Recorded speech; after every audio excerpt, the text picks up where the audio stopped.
Welcome back to Reflections Unfiltered. Today we're diving into a phrase that sounds like it belongs in a superhero comic, irresistible energy. But, as with most things in martial arts, it's not about smashing through walls or, hurling lightning bolts. It's subtler. The Latin roots in, meaning not, and resistere, to withstand, hint at something that can't be stopped, but not because it's brute force. It's more like water flowing around a rock, or a breeze that finds every crack. In the East, you'll hear it called jin in Chinese, ki or chi in Japanese and Korean, and prana in Indian traditions. All these systems talk about energy that moves around resistance, not through it. Yeah, and that's a crucial distinction. I mean, if you look at the old martial riddles, what happens when the unstoppable force meets the immovable object? The answer isn't a big explosion. It's a dance. In Aikido, for example, you're not trying to overpower someone. You're blending, redirecting, making their attack irrelevant. Morihei Ueshiba, the founder, was famous for tossing people with what looked like a gentle touch. And Bruce Lee, his 1-inch punch wasn't about muscle. It was about intent, timing, and the whole body moving as one. That's irresistible energy. It's not domination, it's alignment. Alignment, yes. It's the difference between a hurricane and a gentle tide.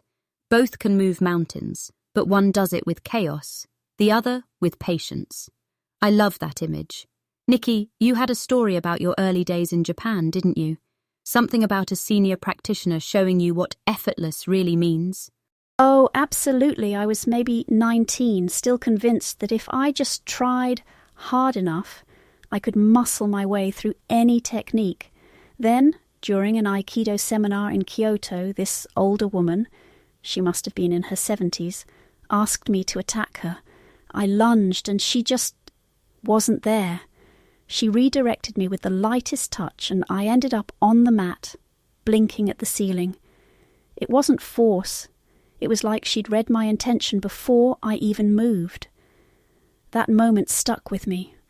It was the first time I really felt what it meant to move with, not against, energy. That's the heart of it, isn't it? Not meeting force with force, but letting intent and timing do the work. It's a lesson that keeps unfolding no matter how long you train. And it's a lesson that echoes far beyond the dojo. The irresistible isn't always loud. Sometimes it's the quietest current that shapes the stone. Let's get into the nuts and bolts. Irresistible energy isn't magic. It's built on principles. Timing and distance, or mai, is foundational. If you control the space and the moment, you don't need to be stronger. In Hapkido, we talk about intercepting not just the strike, but the intention. It's almost precognitive. Reading the opponent before they move, that's where yin and yang come in too. You redirect, you yield, you spiral. It's not about opposition, it's about transformation. Exactly. And then there's Shingitai, the unity of spirit, technique, and body. When those three are in harmony, you're not just doing a technique, you're being the technique.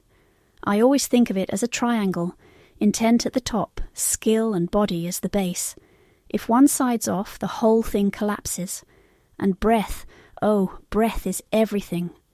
Whether it's Danjun Hohutbiop in Korean arts, pranayama in yoga, or Jianzhuang in Chinese systems, breath is how you gather and release internal power.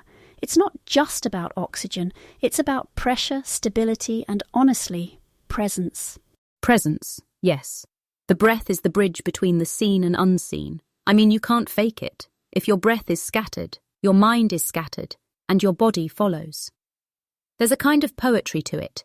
Standing meditation, for example, looks like nothing, but inside, it's a storm of sensation and awareness. John, you've got a foot in both worlds, martial arts and Chinese medicine. How do you see these principles connecting? It's all about flow. In Chinese medicine, we talk about qi moving through the meridians, but it's not just theory. When you practice Hapkido or Tai Chi, you feel the fascia, the connective tissue, transmitting force like a wave. The nervous system primes itself, so you react without thinking. And the breath, especially when you focus on the Dantian or Dantian, becomes a kind of internal engine. The more you train, the more you realize it's not about muscle, it's about integration. Everything working together, nothing wasted. And that's why the old masters always looked so relaxed, right? They weren't tense, they were unified. It's a kind of paradox. The softer you are, the more power you can express. I still struggle with that, honestly. My instinct is to tense up, but the real skill is in letting go. Letting go. There's the secret. The more you try to control, the less you actually do. Sometimes the best move is to step aside and let the universe do the heavy lifting. So let's stir the pot a bit. Science or spirit? The modern view says there's a bioelectric field around the heart and gut, that fascia connects us in tensegrity webs, and the nervous system can be primed for action before thought even happens. Is that mysticism in a lab coat, or just physics we haven't fully mapped yet?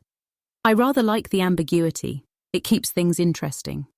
I'd say it's both. The science is catching up to what the old masters felt intuitively. Push hands, for example, Tuisho in Taiji, is a laboratory for sensitivity. You learn to yield to root to sense intention through touch. Internal practices like standing meditation, breath retention, even intention movement from Yi Kuan, they all build that sensitivity and power. It's not about fighting harder, it's about listening deeper.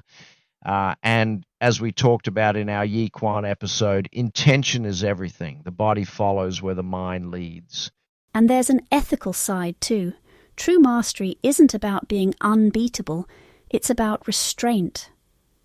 I remember photographing capoeira fighters in Sao Paulo. These were people who could do real damage, but what struck me was their humility. They played, they tested, but there was always this undercurrent of respect.